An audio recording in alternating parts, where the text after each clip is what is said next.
What is going on, everyone? My name is Shaq, and today I have another 2K TV or NBA 2K18 My Team gameplay. Today we have Marquese Chriss, as you have seen from the title, and this is a PSA to everyone who is thinking, who uses budget baller players, to everyone who is thinking maybe he's a good player.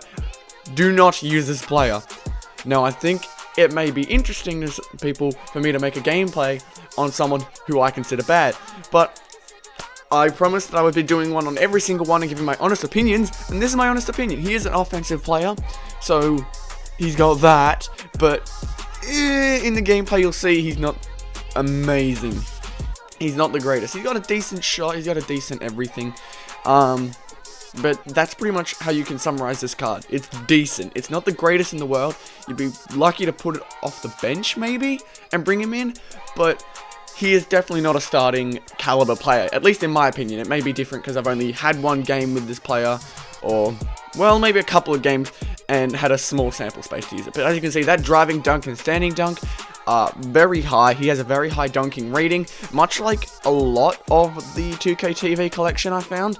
Kenny Smith, surprisingly, had a quite a good dunking rating, and yeah, as you could see before, that card actually had a 90 hands rating, which was really weird in my opinion. I don't think he played well enough to have a 90 hands rating. But as you can see, Marquese Chriss on the pick and roll right here. That's an example of how poor I think his hands were. I don't know whether it's just how I played it. I did play quite poor this game, as you'll see. But shots like that I feel like should be going in, were not going in. It really was annoying. I put Marquese Chriss on the cut. He grabs the ball. I don't know what I did here. I think I just got screwed over by animation, so I kicked it back out to Drummond. I got so wide open, I didn't know what to do with it. And as you can see here, got rejected. And, you know, that was just the pretty much story of the game. I was getting screwed over. But as you can see here, he does have a decent shot. It was a close range shot, so it's not too hard to get a green release.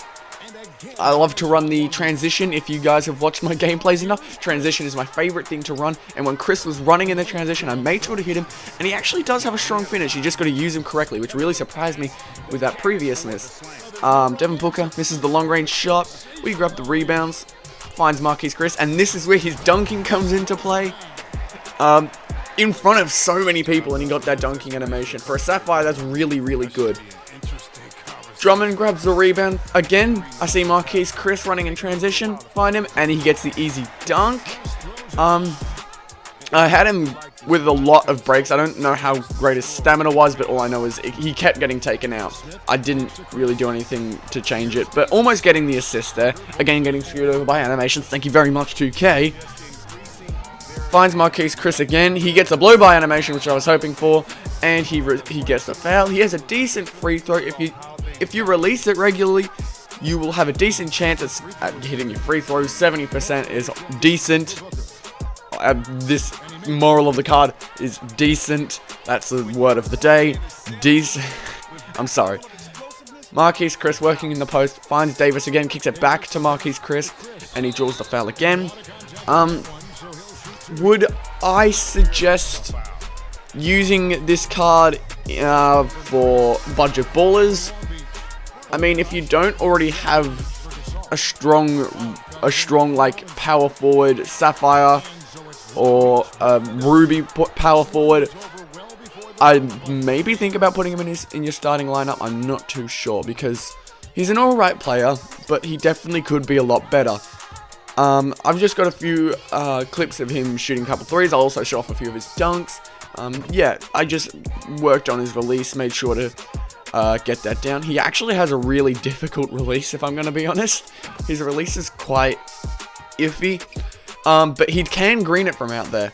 And I'll show you the hot zones in a second. Also, don't mind the court. If you guys have noticed in the last couple of games, the court is kind of weird. I made that with a friend. Don't look at me like I'm some kind of weirdo, alright? I'm fine, man. But yeah, just a few green lights that I'm putting up with Marquese Chriss. There's his hot zones. He's got that one spot on the 3-point line. So if you're ever looking to hit him up in transition for a transition 3, that'd be the best spot. That above the free throw line extended at the 3-point line on the left side is his 3-point hot zone. He's pretty much hot from everywhere else inside from there.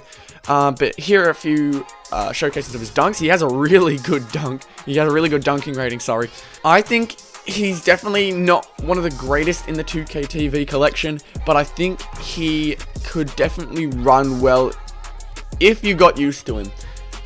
I, again, only had a couple games with him, and because I've got better players than him, I'm not really convinced that I want to play him on my team. But other than that, I'm sure he can have games where he plays well. But all I know is, out of the 3 games I've already played with him, he is not the greatest of cards to pick up. Obviously, you still want to pick him up for the 2K TV collection to eventually earn that Amethyst Tobias Harris reward, but I would not end up playing him. Thank you all so much for watching this video. If you did enjoy this informative kind of stuff, please make sure to leave a like rating on this video, subscribe if you are new, and I will see you all in the next video. Goodbye.